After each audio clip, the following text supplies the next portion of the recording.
The topic of the day. Take a sip of coffee while you are agitated. Look at it calm me down. I'm chill, tranquil now.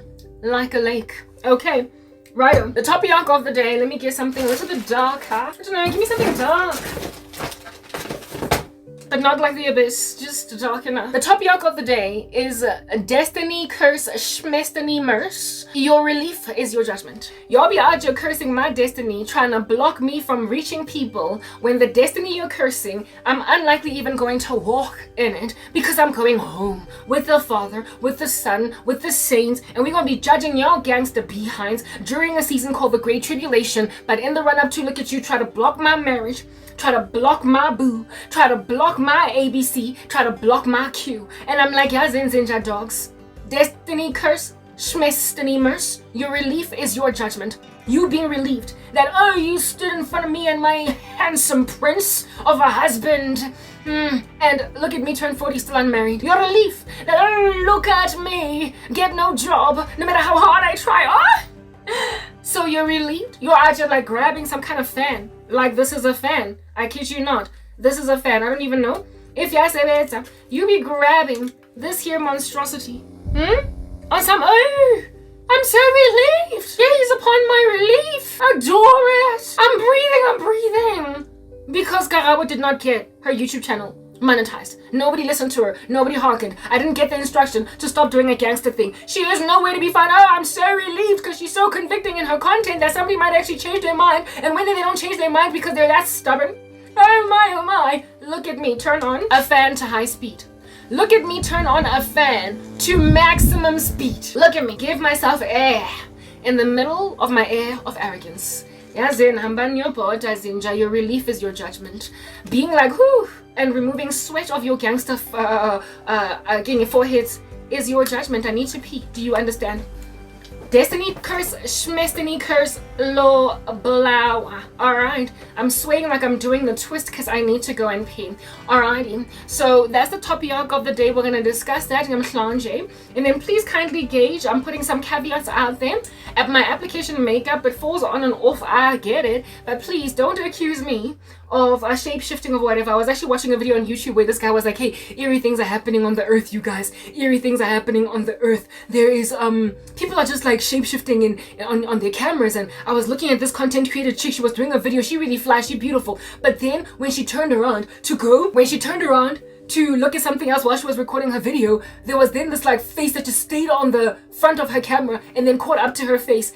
When I looked at that face, I was like, that's what happens when a person puts on a face beat using an app.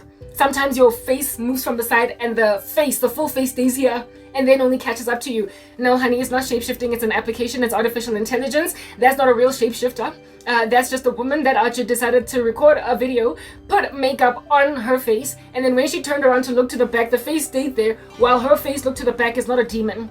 Okay, yeah, learn how to identify if something is artificial intelligence or if it is just somebody literally out here morphing into a strange thing. Yeah, Mara, he's not wrong though. There are people doing strange things out here in these streets, shape-shifting, reptilians, weird little anomalous, like occult nonsense. Mara, before you accuse someone of doing occult nonsense, just try and confirm if at all it's not an app. So I'm just putting it out there that I'm not a shapeshifter. If at all my eyebrows are here, my lips are here, when I gesture too much or a lot, because y'all know I can gesture quite a bit, it's an application, okay? It's YouCam makeup. I put makeup on my face using an app, and so therefore accusing me now of being in Nephilim or whatever. I know I'm tall, but it's not that deep. Anyway, cool beans and bananas. And then next thing, kindly gaze at my captions wherever they might be. Oh, they might even be bouncing around on the computer because what? I found a way to do cute captions. Alrighty, they're not accurate, however. I don't have an incentive to edit them.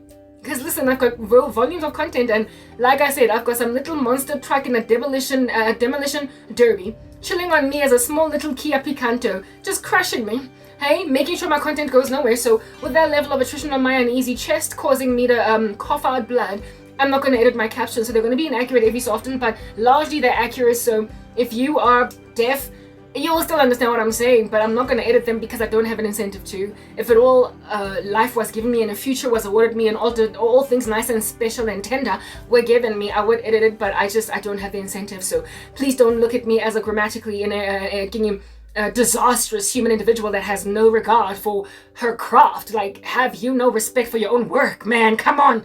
Yeah, don't look at me like that. I don't have an incentive. Watch out should the Lord at all tarry longer and I get a YouTube channel because people out here be repenting. That's what's good. Watch out for accurate captions. But before then, no, they're gonna stay whatever they are. Okay. And then kindly gaze at the scripture of the day. It's literally coming out of a lottery, depending on the topic of the day, whatever it might be. It's aligned and it's either bouncing or swinging or doing something cute out there in these streets. Meditate on it, linger on it, labor. Award yourself intrigue over it, and then allow it to edify the living daylights out of your uneasy bones. I just had to put that out there. That's my lovely stuff that I've put there. That's God's lovely scripture in my lovely life. Hallelujah.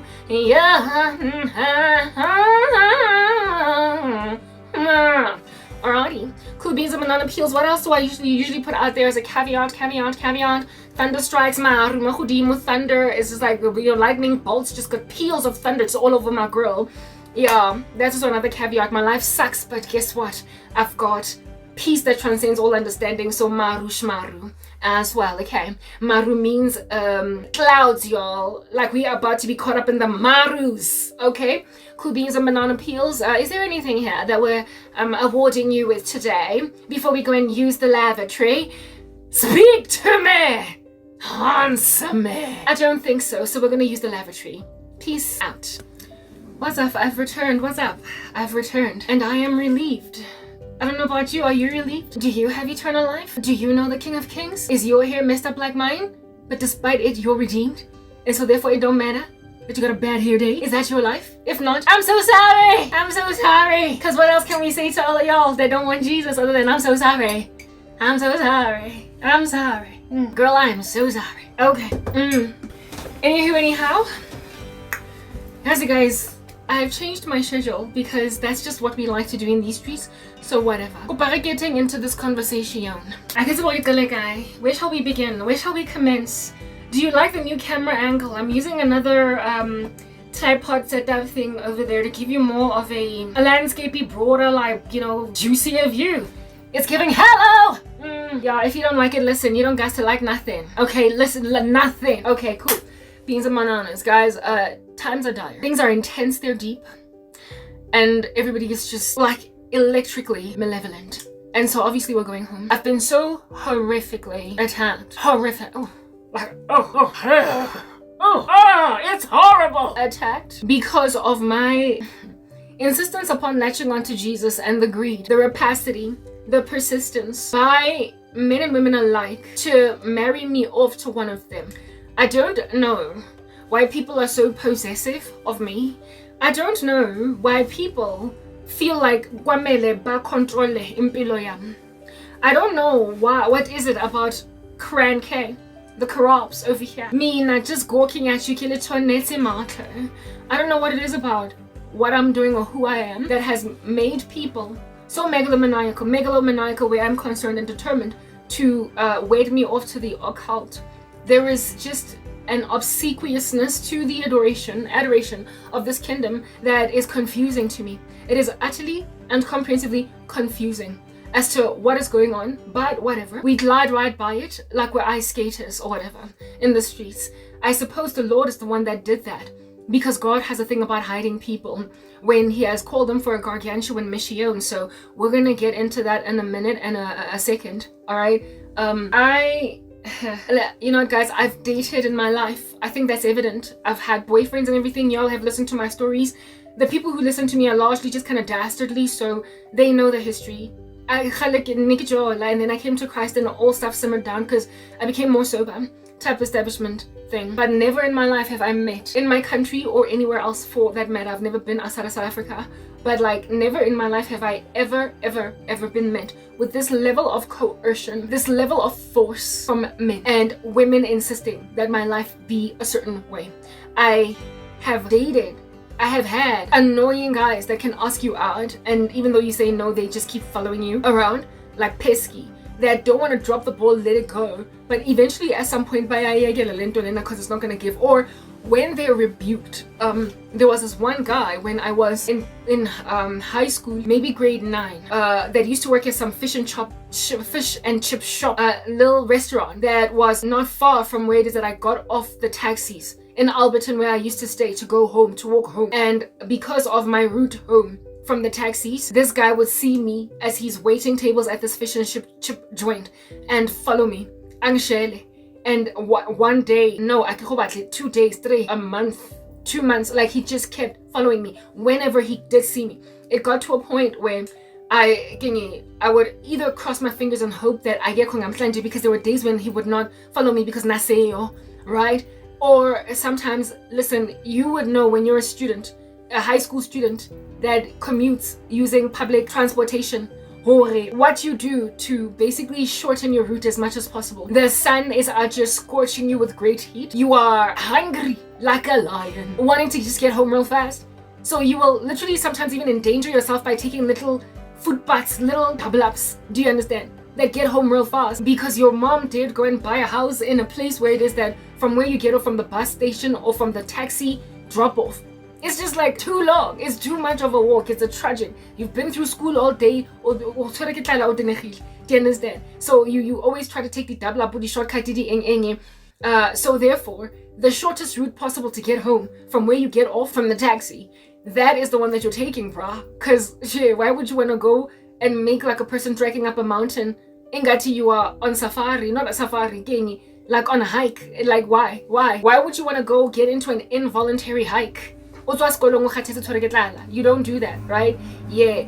Well, this guy was just so pesky, all up in my grill, all up in my hair, unprepared to even wash out like he's some lice and some ticks. Okay?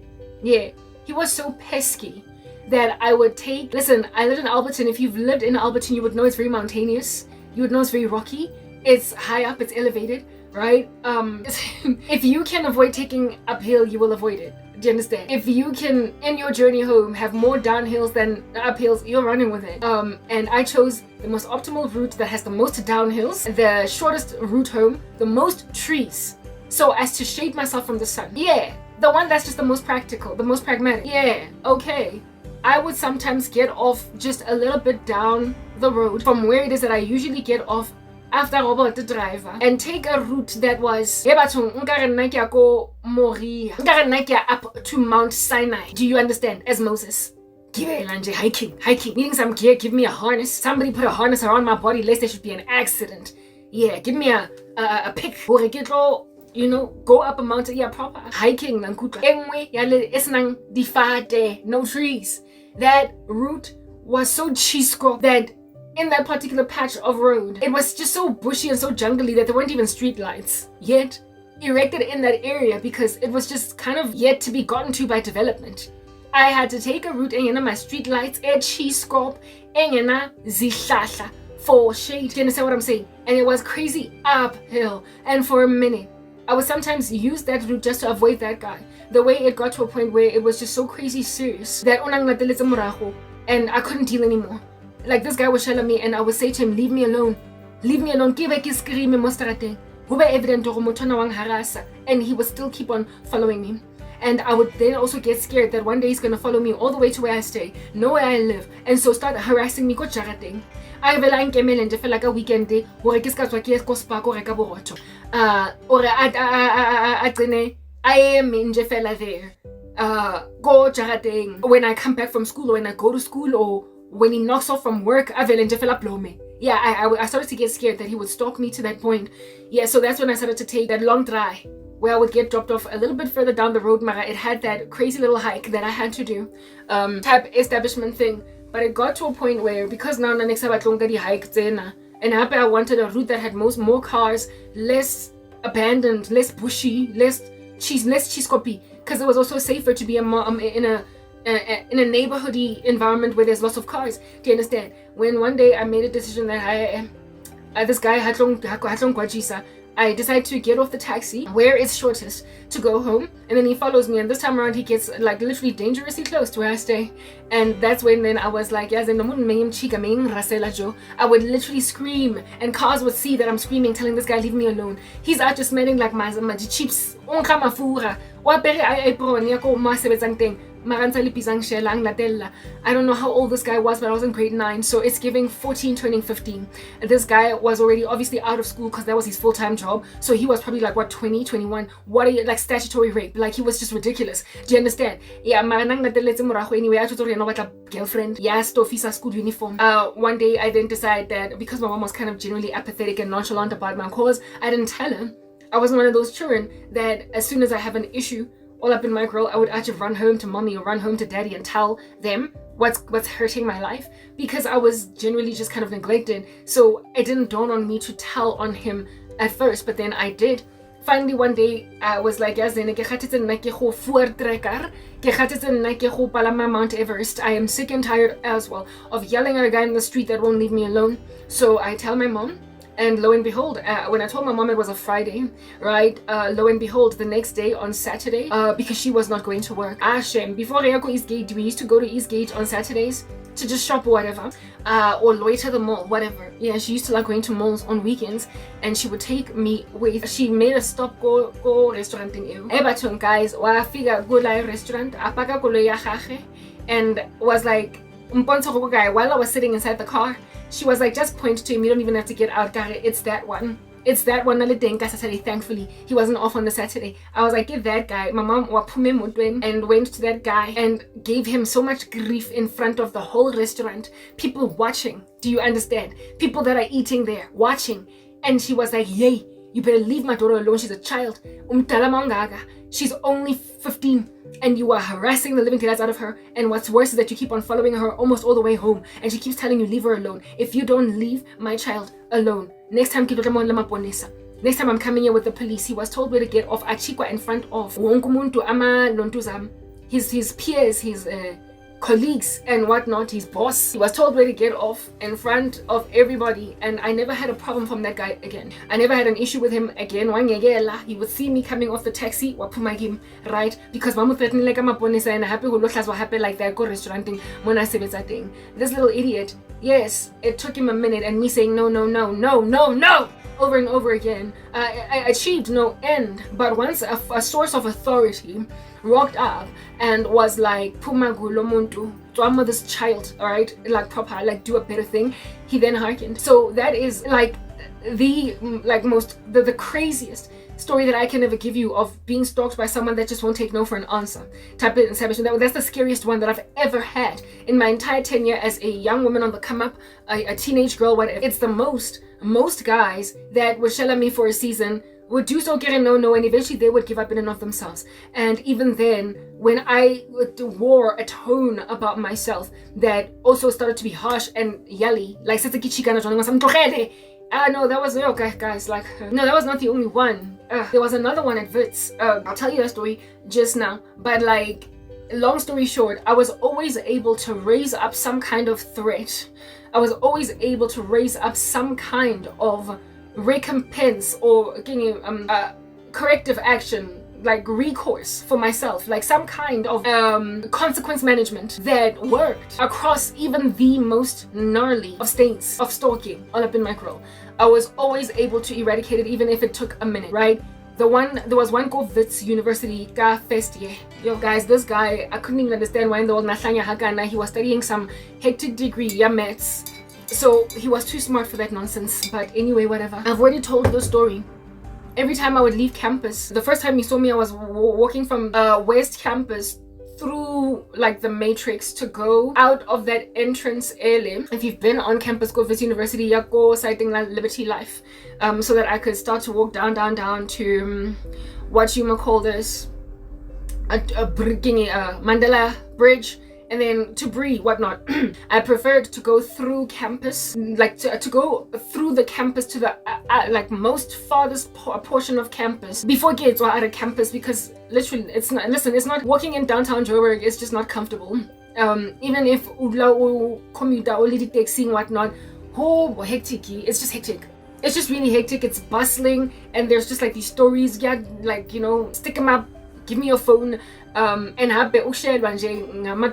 Nigerians sitting in this corner, Ethiopians in this corner, random failed pop guys that navigate cars. Hey, my girl, my sister, it's boring, it's annoying, right? Walking in downtown Joburg, It's largely safe, even though it can be unsafe. There are just these hassles. So I liked to walk inside campus for as much as I possibly could before I got out, and so therefore limit the amount of interaction with the outside world as I possibly could. So I would walk all the way from that side, and instead of using the exit that is by, I forgot what that exit is, but it pretty much goes to the other side of town, like Rao, West Park and whatnot. Instead of using that, or even instead of using Senate House, that exit, right, I would choose to use the 1A Yako Bramfontein that is opposite Liberty Life, because it was the shortest route and the straightest one to Brie, and the one with the least hassle and bustle and fuss and mess. I chose it for those reasons every time I had to go home. And how it is, unfortunately for me, I guess the one fateful day I walked through the matrix to get to this exit. I could have gone through the bridge and whatnot, but I guess I was just coming from that side, using that exit, that side of life anyway. Yeah, one time I'm walking through the matrix, and this guy that's sitting there doing whatever with the matrix, it's around 4 p.m. and he decides to stand up and follow me. Okay, so as a chick on campus, you will have some random dudes every so often stand up and follow you and shell at you, but like never in my life did I expect this kind of crazy to be all up in my grill. First day, he's all up in my grill. I'm like, no, just like the way that you were saying no to any other of these guys that be trying their luck on you, okay? I'm like, no, Pumagim Nja dog. No, thank you. No, I haven't be. No, I'm not interested. No, kinala boyfriend. I tried it all. Do you understand? That was the first day. Wang Landela all the way up to the exit. The guy stayed on campus, right? Wang Landela all the way to the exit. So to excess card, get out. That's when I avoid this guy, get rid of him. And it would be a trudging and a disquieting, heavily abused season that lasted something like 2.5 months of this guy. Any opportunity that he would get, he would follow me.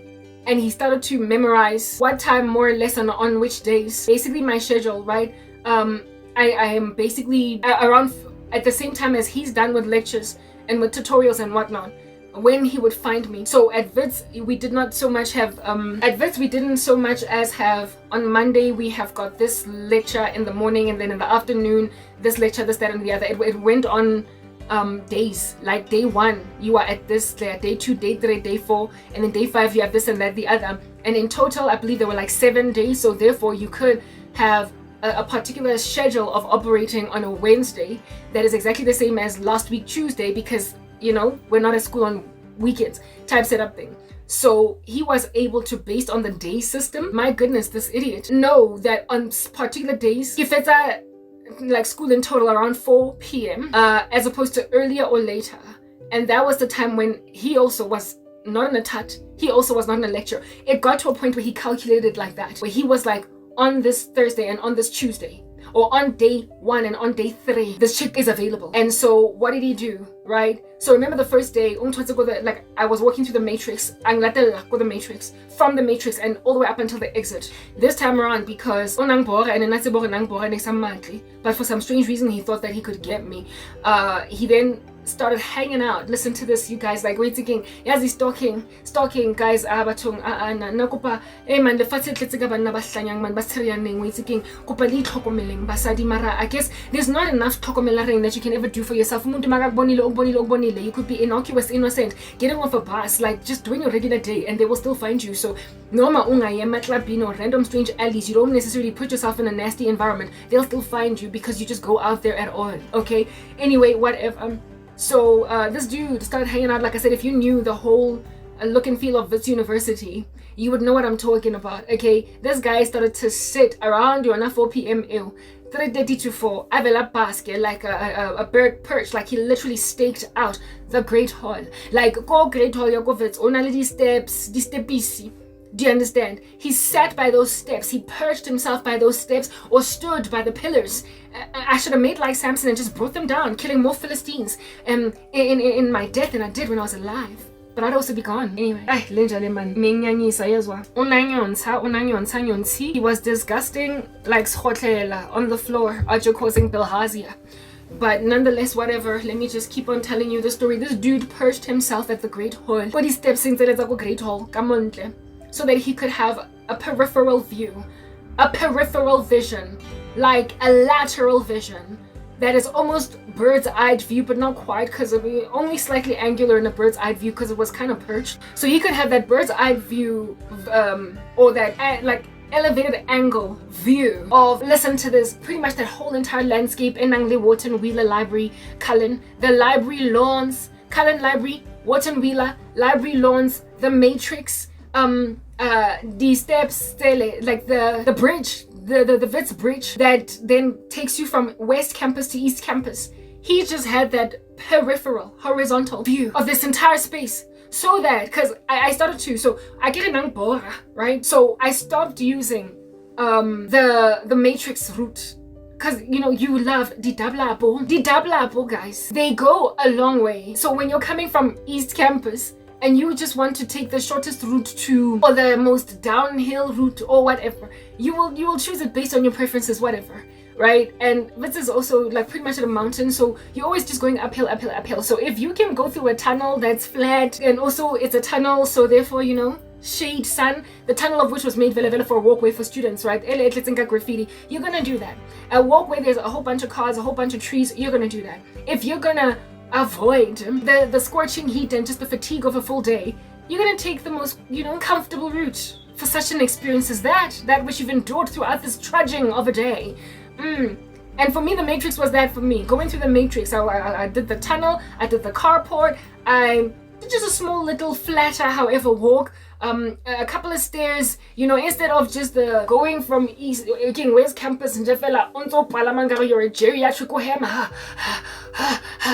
and then go through the bridge in the sun where there is no shade, and then continue to walk, go passaging the Cullen and the Faculty of Humanities. She's day scorching you. Since I don't know what it's seeing. If I could find shade, I could find shade. And the Matrix is like shaded. It's covered, right? More hoodie mood, like there's trees and everything. Not trees, but it's actually like there's, you know, like a carport. There's like some kind of covering over it.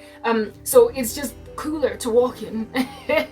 It's cooler in the sense that like less heat to walk through that joint. And I chose it for those reasons because I'm trying to avoid getting scorched with great heat. Plus, I grew up dodging the sun because, you know, complexion, colorism in the black community will clap you. So being a dark girl, I just don't want to get darker. So I would always pick routes that were very shaded, very tree-y, and very carporty. Maralenja made me, just like the other one, Wako Alberton, take the Voortrek and Great Trek. He made me take that trudging, treeless, shadeless, uphill, like hikey route. And upon discovering that I was avoiding him actively, I stopped using the Matrix. He then decided around that time, every week when he was available, because of him being off classes too, he then made a decision that he's going to stake out the Great Hall. He made a decision that he's going to stake out, that whole entire section from the Great Hall. So that if he sees me in J, scanning left and right, he will then basically hop up from where he's at and follow me. So basically it didn't matter if I was coming from the Matrix, because being perched to go Great Hall Mole, he could see me. It didn't matter if I double up at even through the basketball exam hall, basketball court / they used it as well for exams. Didn't matter. It didn't matter if I was coming from West Campus using the bridge. It didn't matter if there was no running from that guy. He made sure that Minga was Dodger, and there was only one route. So he made me go from, listen, okay? Sorry to be all up in your grill, blowing my nose, disgusting the living daylights out of you. I apologize. Anyway, so this Urkma Bob Rando monstrosity of a mutiny against my peace made me first I get Matrix, and then I ended up using that not Mandela Bridge, but that Wits Bridge thing, that route hike, Mount Everest. I was cool with that route until I noticed that he was now perching at the Great Hall, such that now I had to avoid getting into listen to this East Campus at all. Number one, price one for exiting campus was that Liberty Life site. Price 2 was Senate Hall. And price 3 was some crazy little exit in the middle of East and West Campus that goes where there's that bus stop, you know, basically get entrance hall. Yeah, you know, there is a road that takes you to Yale Road on the other side and then University Road on the other side. That road, that exit, that's price number 3, and it's literally next year, pertaining how far it is from where I need to go. I'm going to Bree taxi rank. At least here ke tswe ka Senate House. Mara no, monna ke o nglateletse all over campus ngagcina ngisebenzisa iroute next year. Banda we oh. Joe, the only way to avoid this monster was using next year. I call it next year because it was that far. It was that far from where it was convenient for me to leave campus. It was number 3. It was last price. It was the least desired outcome in these streets. I ended up getting out of campus, never mind on the days when he had marked me, because I noticed he had marked me, but just every day. So Lomuntu just made my life very inconvenient. I'm out here trudging through downtown Joburg, in that bustle of Yateng. Every day now, more than I absolutely wanted to. I get a nekizama velavela who avoided that bustle. I had to endure it because it was a lesser evil, that bustle. It was a lesser evil than this guy. It ended up getting to that point, but even with largely thankfully, because a lot of my lectures were on West Campus, whereas his were on East Campus. Remember, this guy was doing a math degree, and the maths like section, actuarial science, financial, computer applied and computational mathematics, and also biology and medicine, not medicine but biochemistry, because medicine is a different campus altogether. Yeah, from this in East Campus, right next to humanities, whereas commerce was on East Campus. So economics and accounting and what have you on West Campus. Sorry, East Campus was sciences and humanities, whereas East Campus was engineering and commerce. So I was largely coming from that side type establishment thing, but to leave I had to get out because that's where Bree taxi rank direction was at, and this guy made me turn right, go bridging after crossing it, and use the longest route to Bree because of Tabao. From where it is that I was at, because of Tabao, he just would not stop stalking the living daylights out of me. All right. But some days I would just be like, am I suga? Especially on days when, like at Wits, we used to, our exams, they would like set them up because like we are in different, not only days pertaining certain subjects, but different diagonals. Like you belong to A, B, C, F, whatever. And if you're in the F diagonal or the P, yeah, not P, but A diagonal, you have comp maths on this day.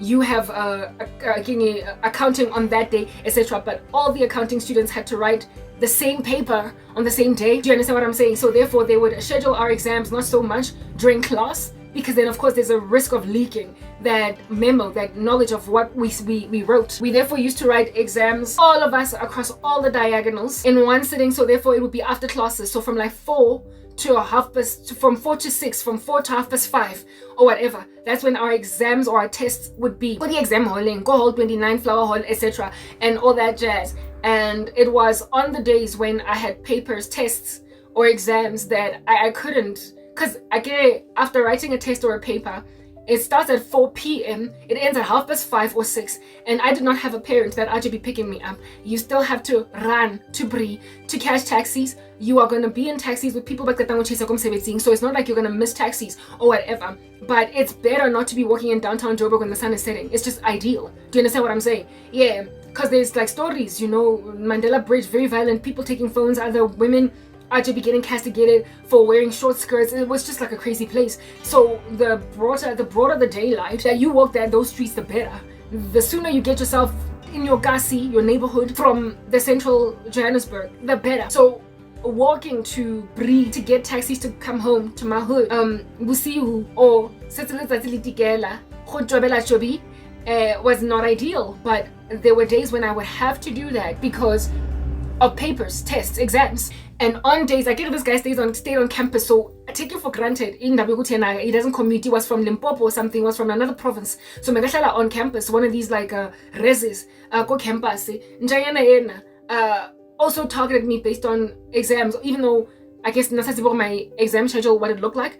But bottom line is, every so often, because I knew when you live on campus, every so often at like 5:30, or 6:30, going even on 7 p.m, you're just chilling.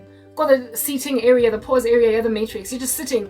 Because you live on campus. It's where you stay, so you can just loiter and litter your body around the campus as you desire. But a lot of us at that stage, because we're trying to take taxis, we're leaving because we don't live on campus. This guy lived on campus, and that was the bane of my existence, because he could afford to just be at places that I'm just like, oh my goodness, no, okay, yo, nja. And it's one of dark. And y'all know campuses are just hotbeds for rape and conspicuous corners. You be asking yourself, how in the world did this girl get raped on campus in this particular place? Because somehow they managed to like take you in a bush, have a field day with you. But she,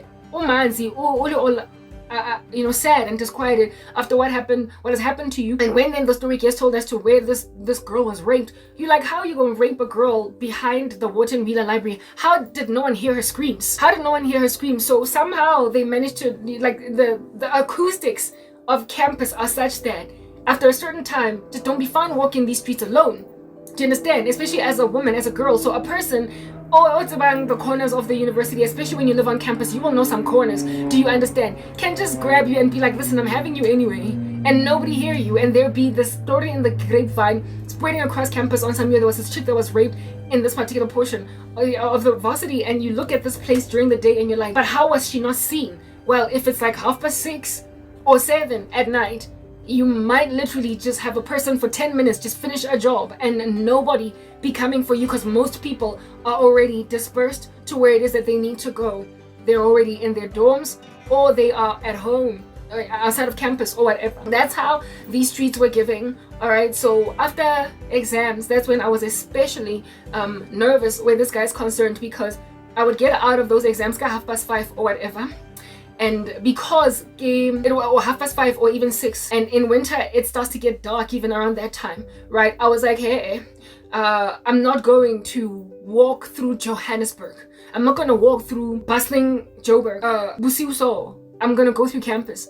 So that which I'm avoiding, I'm telling myself, it is a lesser evil for me to walk through campus and meet that dweeb than have to walk outside. And on the days when I would be from Hall 29 or Flower Hall after writing an exam, and then I decided to use the grade, the bridge anyway, Yakovitz, and go through the Great Hall and everything, I would find him. He would see me, Antol, kaya yona 6 AU. I do see, like kaya yona 6:30 AU. Just sitting there, guys.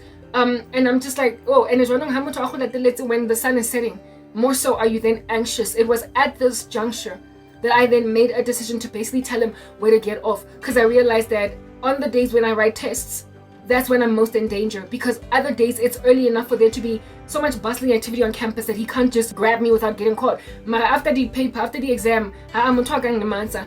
Understand, how did this guy shella me? What made me scared of him? One, the way Nashalagatenye was not even like the way that most guys that are kind of decent would shella. On some, hey, I like you, you're so pretty, you're beautiful, come on, give me your number, girl, whatever. This guy would describe to me, like literally in pornographic detail, licentious things that he would out here do to me if I gave him a chance. He would explain to me in pornographic detail. I will not give you what those details are. They're not necessary. This is a Christian ministry. We're not trying to get your mind all activated. We don't want your minds to linger, for you commit adultery with the heart when you gaze upon a woman with lust. But this guy would basically tell me everything that he would do to me. In that secret place where you go to do Ntozawatowa, and it was so off-putting to me, and it gave so much rape. It was giving so much sexual deviant. Like, this guy was just oozing so much sexual deviancy that I then got super scared, and that was when I started to actively avoid him by using the worst route to leave campus, because unang sex connotations, lots and lots of sexual innuendo.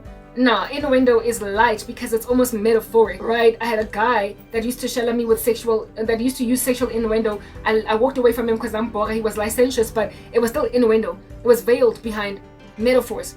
He would speak things like, oh, I'm gonna invite you to a braai, and I'm gonna bring the vorse, and you are going to bring the, oh goodness, like this guy, and evidently what he was saying over there was, I'm gonna bring myself to a sex party with you and we're gonna get down and dirty. And I was just like, I was so turned off by his sex talk that it was irritating. But he was using innuendos, he was using sexual metaphors. He was not outright telling you what the size of his manhood is and what he will do to you. And this guy was so graphic, pornographically. He was so graphic. He was so graphic that I was scared for my life that Muntlona is one day gonna rape me. Like proper, it's just like, yeah. And the day that is going to be the opportune one for him will be likely when I come back from a test or an exam. So because kids were busiu and I get like diwi after the class, I have to run to Bri to go home like everyone else and walk through some bushes. So I gotta basically make it clear.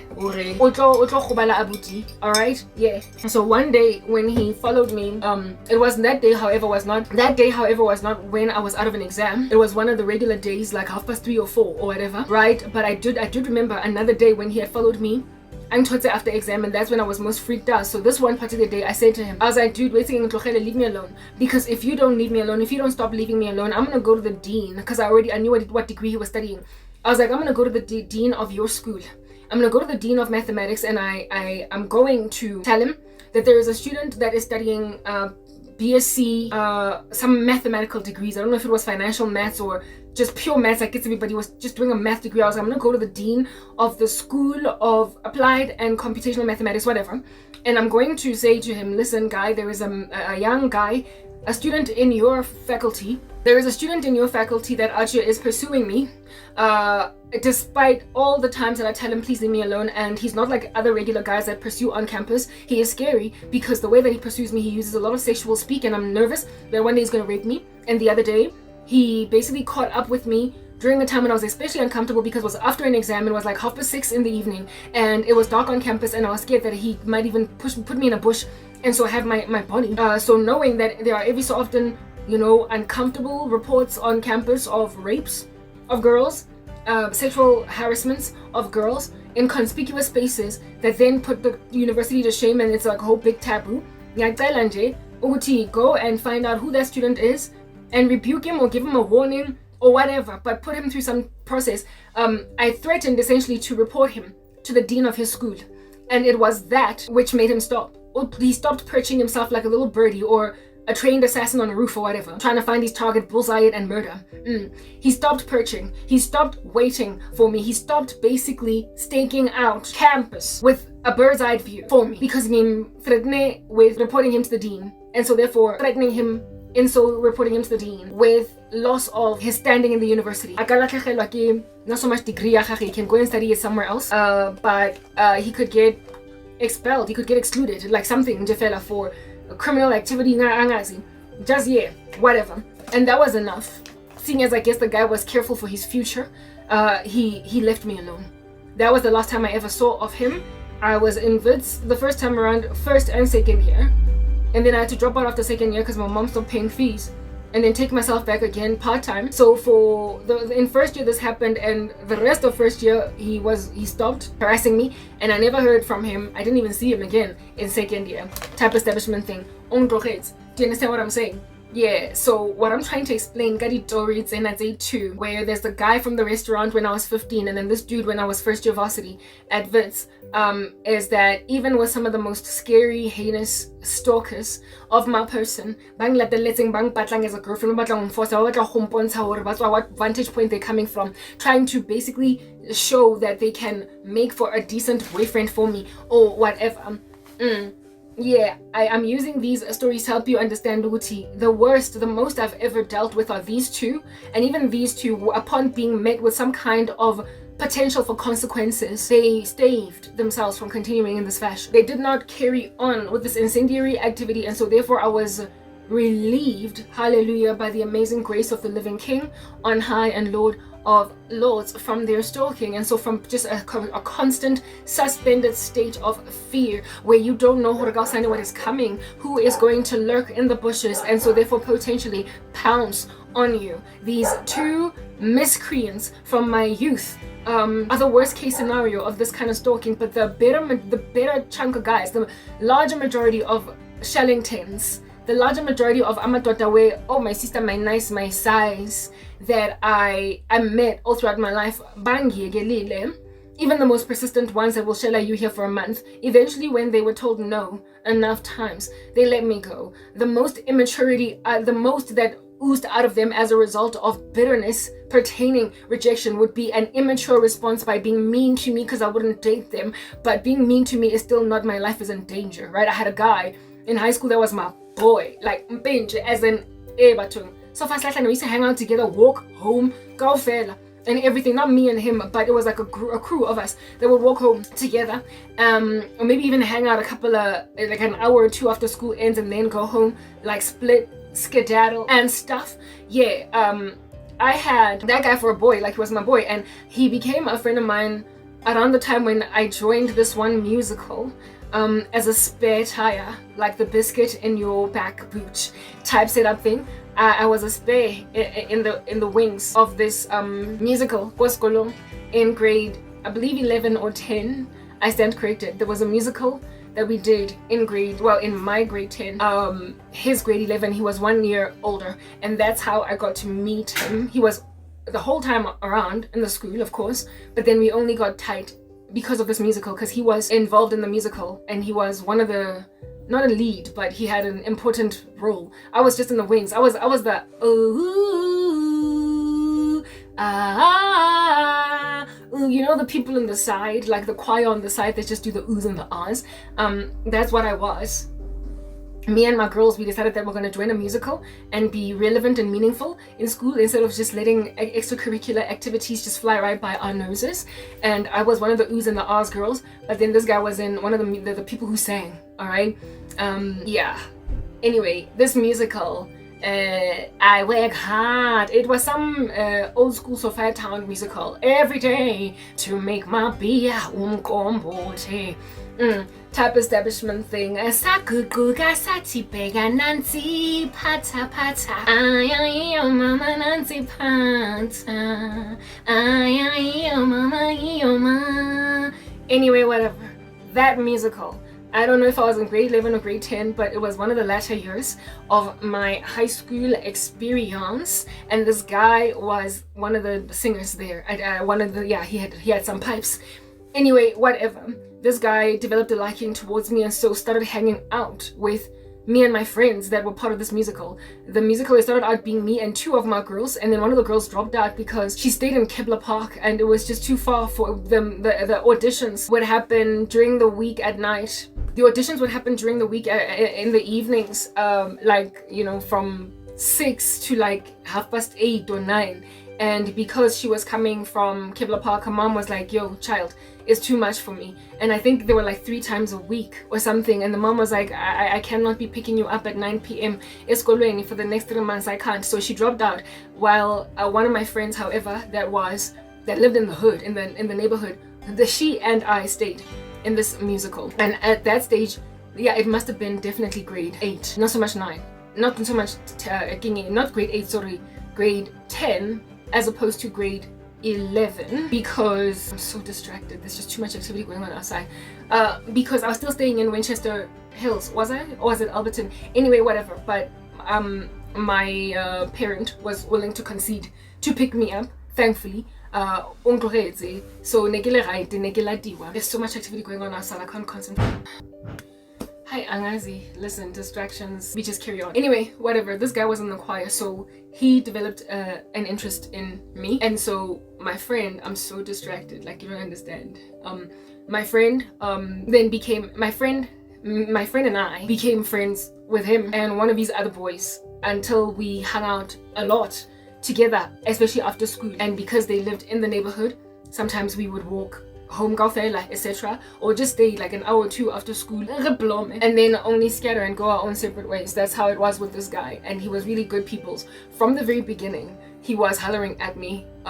He came in the whole I like you or shall I thing, and I would be like, hey man, no, I don't want to be with you, I don't want to date you, and he appeared cool. I'm so distracted, like it's literally ridiculous. I don't know what's going on. I will be distracted until tomorrow and Timbuktu. 2 hours, 3 hours. I still have to talk. That's just the issue.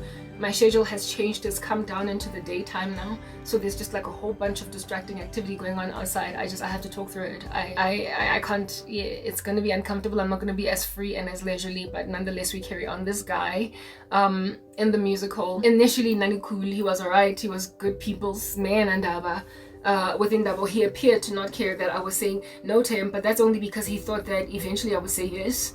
Eventually I would capitulate to whatever it is that he's actually asking. So he stayed nice, he stayed good people's. We carried on hanging out and whatnot. He became friends we were tied with my girl, and the two of us and him and one of his other boys, like just good, like hanging out, like nothing no dollar ring, just hanging.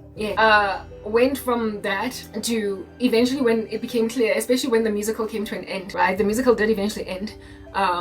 When it became clear that I would never say yes, well, he shut down. He shut down like a factory machine during load shedding. He just shut down on me and literally started greeting only my friend Harafeta. Like, the girl that I was in the musical with, that also lived in my hood. Hi Lerato, let's say my friend's name is Lerato, hi Lerato, and just walked past me after school, no longer talking to me in particular. And however, still fresh and kind to my girl. And I just looked at him and I was like, yo, this guy, immature. He is so immature. What a child. But pretty much until his matric, ang pasa shade like that, greeting my girl, but not me. Even my friend was like, yo, this guy, he's so immature. He keeps greeting me. Indeed, through his interest in you. However, but however, greeting only me. Even my girl came to a conclusion, but that is pretty much the most that I endured pertaining some little idiot that because of the fact that you don't want to be with him, he then passes you shade, right? So my experiences with crazy guys have been I'm trying to help you understand that there was a certain caliber of stalkery, like just incendiary crazy guy that otsosang now watsosa, and he will cause you restlessness and sleepless nights and desires even to bring legal action into the dorm room if he doesn't stop. But like, I have never